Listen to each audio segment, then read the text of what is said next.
Capital TV देख रहे हैं आप, मैं हूं आपके साथ पूजा। ब्रेकिंग नाउ में बड़ी खबर आपको बता रहे हैं। 3 राज्यों में बीजेपी की प्रचंड जीत के साथ अब अगला मुख्यमंत्री कौन होगा उसको लेकर हलचल तेज हो गई है। और बड़ी खबर आपको छत्तीसगढ़ से बता रहे हैं, जहां प्रत्याशियों की बैठक चल रही है। विधायकों की एक अहम बैठक रायपुर में चल रही है और उस बैठक में सीएम को लेकर ही चर्चा की जा रही है। साथ ही दिल्ली में भी एक बड़ी बैठक चल रही है, सीएम को लेकर मंथन किया जा रहा है।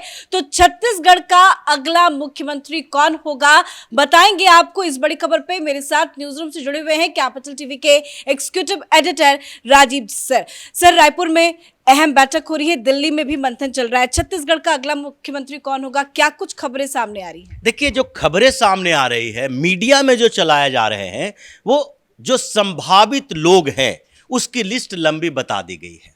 जो जो लोग वहां पर प्रचारक हैं, स्टार प्रचारक रहे, प्रदेश अध्यक्ष रहे, इस बात की संभावनाओं के आधार पर मुख्यमंत्री तय करने के रिवाज मीडिया में चल पड़ी है। जैसे अरुण साव अगर वहां के प्रदेश अध्यक्ष हैं तो क्या तुलना की जाएगी कि पहले प्रदेश अध्यक्ष थे रमन सिंह, और उस समय भारतीय जनता पार्टी 2003 में जीती तो डॉक्टर रमन सिंह को सीएम बना दिया गया। इसलिए संभावना इस बात की है कि अरुण साव को सीएम बना दिया जाए, क्योंकि पिछली बार कांग्रेस ने क्या किया, कांग्रेस ने एक ओबीसी सीएम दिया, और ये लोग का भी कहना है कि साहू समाज, सौ समाज या ओबीसी वर्ग के कोई और नेता को ही भारतीय जनता पार्टी भी सीएम का दावेदार मान ले और उसी को सीएम बना दे।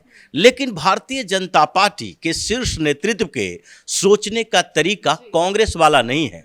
ये जो ओबीसी की बात कर रहे हैं, उस संभावना को समझिए कि प्रधानमंत्री नरेंद्र मोदी क्या इशारा कर रहे थे।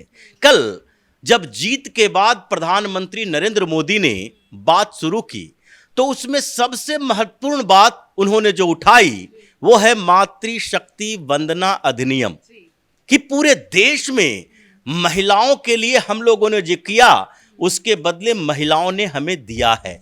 और आज भी जब पीएम मोदी संसद के शीतकालीन सत्र की शुरुआत करने के लिए पहुंच रहे थे तो भी उन्होंने उस बात का जिक्र किया है। बिल्कुल, और ये एक संकेत है। इस संकेत को समझने की जरूरत है कि आखिर बार बार पीएम मोदी महिलाओं की बात क्यों कर रहे हैं। वो राहुल गांधी नहीं है कि जाके केरल में बोल देंगे कि 50% मुख्यमंत्री महिलाओं को बनाया जाना चाहिए, इसके लिए हमें प्रयास करना चाहिए, लेकिन एक भी स्टेट में मुख्यमंत्री महिला उनकी नहीं रहेगी। यहां पीएम मोदी की बात हो रही है। जैसे पिछले दिनों उन्होंने एक बात कही राष्ट्रपति चुनाव से पहले, दलित आदिवासियों को एक बड़ी ताकत देने के लिए जरूरी है कि उनके प्रदर्शन को दिखाया जाए, यानी प्रदर्शित किया जाए कि आपके हाथों में ताकत मिल रही है। तो देश के सबसे बड़े पद यानी राष्ट्रपति पद पर उनको पहुंचाना जरूरी है।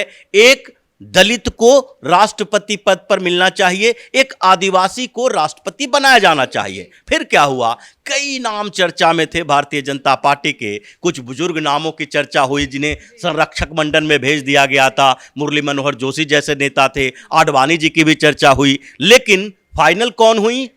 द्रौपदी मुर्मू, क्योंकि वो महिला भी थी, आदिवासी भी थी। अब भारतीय जनता पार्टी की बात करते हैं कि रायपुर में बैठक चल रही है, विधायकों से चर्चा चल रही है, लेकिन यह चर्चा केवल इस बात के लिए नहीं है कि आप लोग इसमें से चुनिए किसके पास कैसी लॉबिंग है।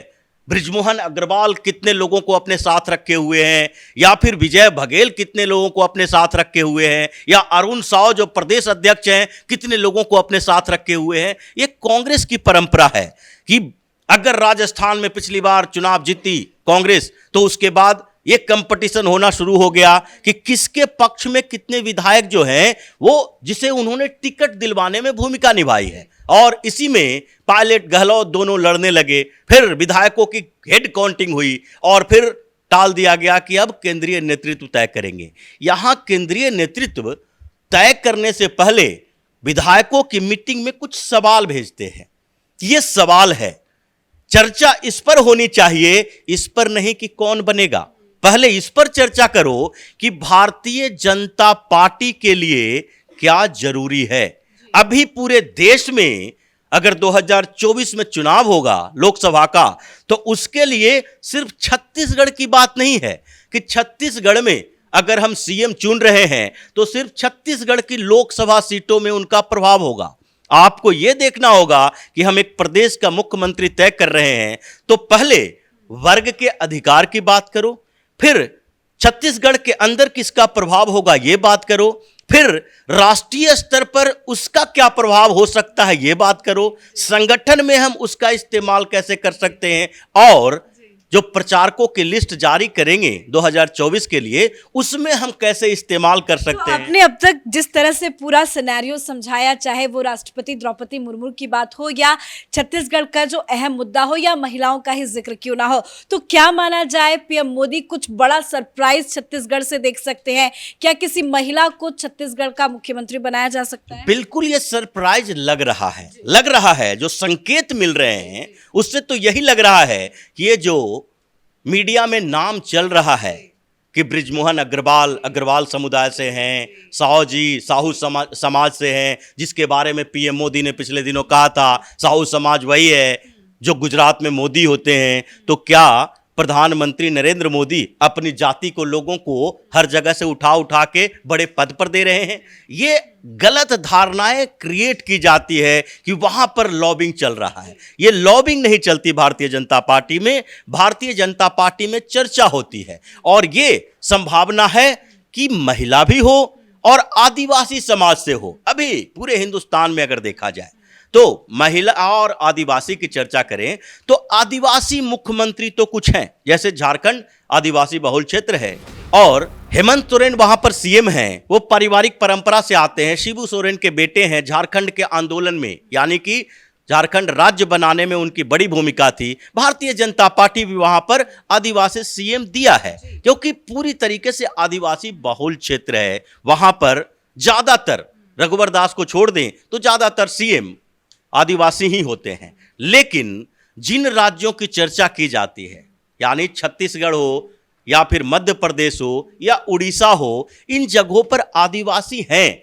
लेकिन इतना डोमिनेटिंग फोर्स नहीं है जहां पर उन्हें सीएम बनाना जरूरी हो। अब उस जगह पर अगर एक आदिवासी को सीएम बनाए जो कि महिला भी हो तो ये महत्वपूर्ण भूमिका निभाएंगे 2014 के लिए भी, भारतीय जनता पार्टी के लिए भी और लोगों के मन में, और खासकर आदिवासी समुदाय के मन में जो इस बार वोटिंग पैटर्न रहा मध्य प्रदेश, राजस्थान और छत्तीसगढ़ में, तीनों जगह पर भारतीय जनता पार्टी की बड़ी जीत हुई है। लेकिन इन तीनों जगहों पर आप अगर काउंट करेंगे तो लगभग 30 विधानसभा की सीटें जो है मध्य प्रदेश में, उसमें आदिवासी हैं जो महत्वपूर्ण भूमिका में रहते हैं। राजस्थान की बात करें, करीब 24 से 28 सीटें हैं जो कि एसटी की महत्वपूर्ण भूमिका, ट्राइब की महत्वपूर्ण भूमिका होती है। छत्तीसगढ़ में तो कहा ही नहीं जा सकता, वहां पर तो अच्छी खासी संख्या है और उसी के अनुसार वहां भूमिका निभाते हैं। तो ये तैयारी इस बात की है जिसमें दो बड़े नाम सामने आ रहे हैं। कौन कौन है वो नाम सर? एक नाम तो डॉक्टर रेणु सिंह का है। डॉक्टर रेणु सिंह जो कि अभी ट्राइबल अफेयर्स मिनिस्टर हैं केंद्र में, और वो भी ट्राइबल अफेयर्स मिनिस्टर यानी कि आदिवासियों से संबंधित मामलों के मंत्री हैं। केंद्र में प्रोफेसर रही हैं, पढ़ी लिखी हैं और वहां पर की राजनीति में एक अच्छी खासी भूमिका निभाते हुए केंद्र में आई है। दूसरी नेता लता उसेंडी हैं। ये दोनों आदिवासी भी हैं और महिला भी हैं। तो ये संभावना दिखाई पड़ रही है कि ये दोनों जो बड़े आदिवासी नेता, महिला नेता छत्तीसगढ़ की हैं, उसके ऊपर चर्चा दिल्ली में ज्यादा चल रही है और वहां पर जो आदेश तो दिल्ली से ही आएगा ना सर? रायपुर में भले विधायकों की बैठक हो रही है, मंथन चल रहा है, लेकिन आदेश तो दिल्ली से आएगा। बिल्कुल आदेश आना चाहिए, दिल्ली से आदेश जाएगा, लेकिन इसमें अंतर है। भारतीय जनता पार्टी और कांग्रेस के कल्चर में इस बात का अंतर है कि कांग्रेस में दिल्ली से थोप दिया जाता है और भारतीय जनता पार्टी में दिल्ली से एक चर्चा शुरू की जाती है, उसमें लोगों को संतुष्ट किया जाता है, विधायकों को संतुष्ट किया जाता है कि आप एक एमएलए हैं, कल मंत्री बनेंगे, परसों आपको बड़ी भूमिका मिलेगी। सबकी सहमति के साथ नाम का फैसला, बिल्कुल कि सबकी सहमति होनी चाहिए कि आपकी भूमिकाएं बढ़ेगी। तो आपको अभी से तैयार होना चाहिए कि आप पार्टी के हित में सोच रहे हैं या अपने हित में सोच रहे हैं। तो ये इन दोनों नामों पर सबसे ज्यादा चर्चा है। और जो सवाल दिल्ली से रायपुर पहुंचे हैं उसमें लगता तो है सहमति इसी बात पर बनेगी कि कोई आदिवासी महिला को ही मुख्यमंत्री बनाया जाए, जिनमें इन दोनों का नाम सबसे ऊपर है। धन्यवाद सर अपडेट के लिए। तो अब छत्तीसगढ़ का अगला मुख्यमंत्री कौन होगा, इस बात को लेकर चर्चा चल रही है। और जैसा कि हमने आपको दो नाम बताए, ये दोनों ही नाम की चर्चा इसलिए भी बहुत ज्यादा महत्वपूर्ण हो जाती है क्योंकि आदिवासी समाज से ये दोनों महिलाएं आती हैं और सबसे बड़ी बात कि दोनों महिला है। तो एक बड़ा दांव बीजेपी छत्तीसगढ़ को लेकर चल सकती है। हालांकि अभी मंथन चल रहा है, रायपुर में भी विधायकों की बैठक बुलाई गई है, दिल्ली में भी चर्चा चल रही है और जल्द इस नाम पर मुहर भी लग सकती है। इस बड़ी खबर में मेरे साथ फिलहाल इतना ही। कैमरा पर्सन अशोक के साथ मैं पूजा, कैपिटल टीवी।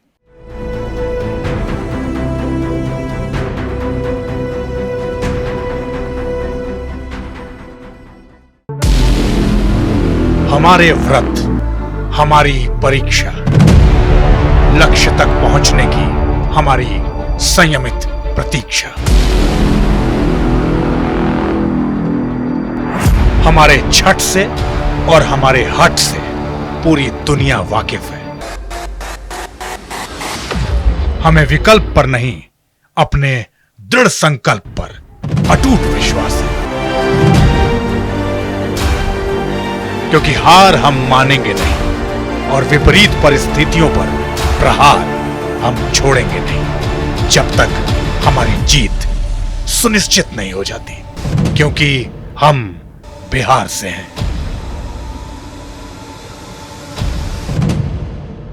कैपिटल टीवी पर मैं अमित प्रकाश लेकर आ रहा हूं बिहार पर एक ब्रांड न्यू स्पेशल शो।